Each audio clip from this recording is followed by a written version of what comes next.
Assalamualaikum warahmatullahi wabarakatuh. Perkenalkan, nama saya Melisa Aprilia Maharani. Saya dari kelas 12 AKL 3. Saya akan menceritakan sedikit isi dari novel Tenggelamnya Kapal Pandarwich. Novel Tenggelamnya Kapal Pandarwich ditulis oleh Profesor Dr. Anders Haji Abdul Malik Karim Amrullah atau yang sering disebut dengan sebutan Hamka.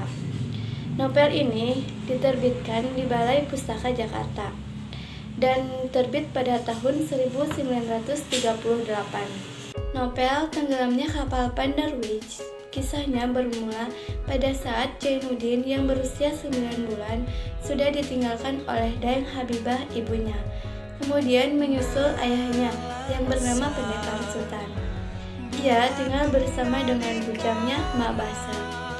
Kira-kira 30 tahun yang lalu, Pendekar Sultan punya perkara dengan Datuk Mentari Labi, namanya soal warisan. Dalam suatu pertengkaran, Datuk Mentari Labi terbunuh. Pendekar Sultan kemudian dibuang ke Cilacap selama 15 tahun. Setelah selesai masa hukumannya, Pendekar Sultan dikirim ke Bugis untuk menumpas pemberontakan yang melawan Belanda. Di sanalah ia bertemu dengan Dayang Habibah. Untuk mencari keluarga ayahnya, Jainuddin pergi ke desa Batipu di Padang. Di Padang, ia tinggal bersama saudara ayahnya, Made Jamal. Sebagai seorang pemuda yang datang dari Makassar, ia merasa asing di Padang. Apalagi tanggapan saudara-saudaranya demikian. Demikian pula ketika ia dapat bertemu dengan Hayati karena meminjamkan payung pada gadis itu. Hayati dan Jainuddin saling berkirim-kirim surat. Hubungan mereka makin hari makin tersiar ke seluruh dusun, dan Jainuddin tetap dianggap orang asing oleh keluarga Hayati maupun orang-orang di Batipu. Demi menjaga nama baik kedua orang muda dan keluarga mereka masing-masing, Jainuddin disuruh meninggalkan Batipu oleh mamanya Hayati. Dengan berat hati, Jainuddin pergi meninggalkan Batipu menuju Padang Panjang. Di tengah jalan, Hayati menemuinya dan mengatakan bahwa cintanya hanya untuk Jainuddin.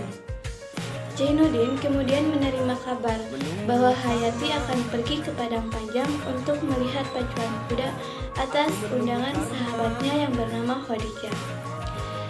Jainuddin hanya dapat bertemu pandang di tempat itu karena bersama dengan orang banyak, ia terusir dari pagar tribun.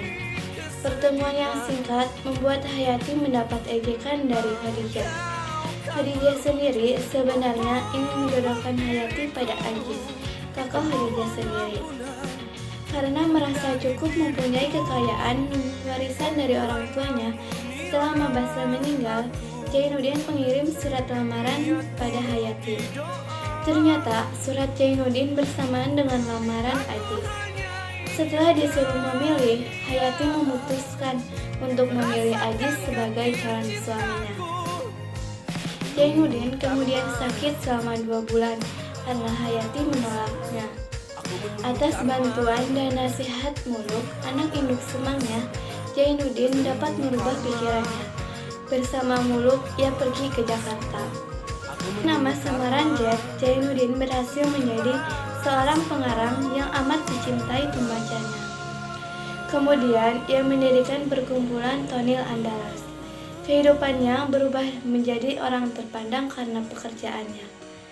Jainuddin melanjutkan usahanya ke Surabaya. Ia mendirikan penerbitan buku-buku. Karena pekerjaannya, Aziz dipindahkan ke Surabaya. Hayati pun mengikuti suaminya. Dalam suatu ketika, Hayati menerima sebuah undangan dari perkumpulan sandiwara yang dipimpin dan disutradarai oleh Tuan Sabir atau Jet. Atas ajakan Hayati, Aziz menerima ajakan tersebut dan bersedia menonton pertunjukan itu. Di akhir pertunjukan, baru diketahui bahwa Tuan Sabir atau Jet adalah Jainuddin.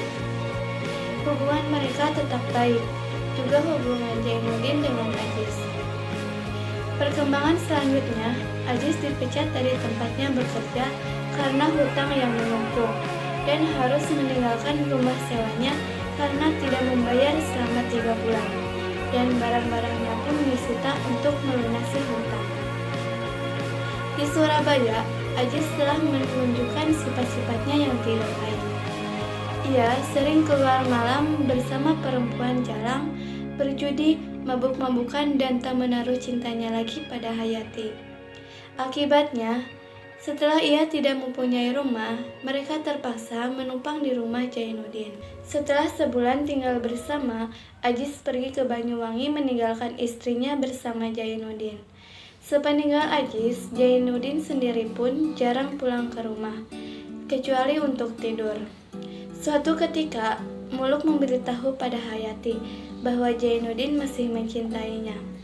Di dalam kamar kerja Jainuddin terdapat foto Hayati sebagai bukti bahwa Jainuddin masih mencintainya. Beberapa hari kemudian diperoleh kabar bahwa Ajis telah menceraikan Hayati dan meminta Hayati untuk hidup bersama Jainuddin. Dan kemudian datang pula kabar dalam sebuah surat kabar bahwa Ajis bunuh diri dengan meminum obat tidur di sebuah hotel di Banyuwangi. Hayati meminta kesediaan Jainuddin untuk menerimanya sebagai apa saja, asalkan ia dapat bersama-sama serumah dengan Jainuddin. Permintaan itu tidak diterima baik oleh Jainuddin. Ia bahkan amat marah dan tersinggung karena lamarannya dulu pernah ditolak oleh Hayati. Dan sekarang, Hayati ingin menjadi istrinya. Ia tidak dapat menerima perlakuan Hayati. Dengan kapal Panderwich, Hayati pulang atas biaya Jainuddin.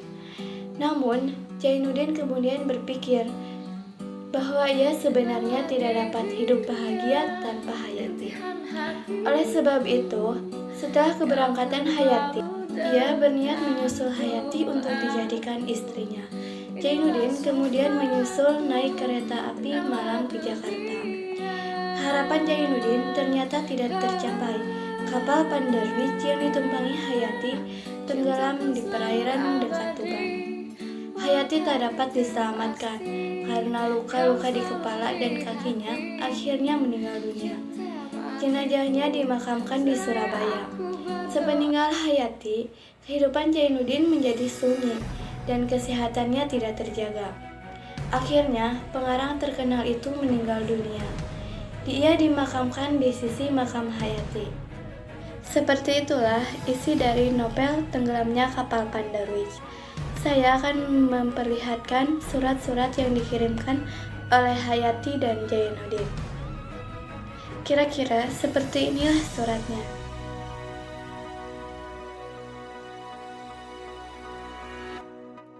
Aku yang terusir jauh, sang pemimpin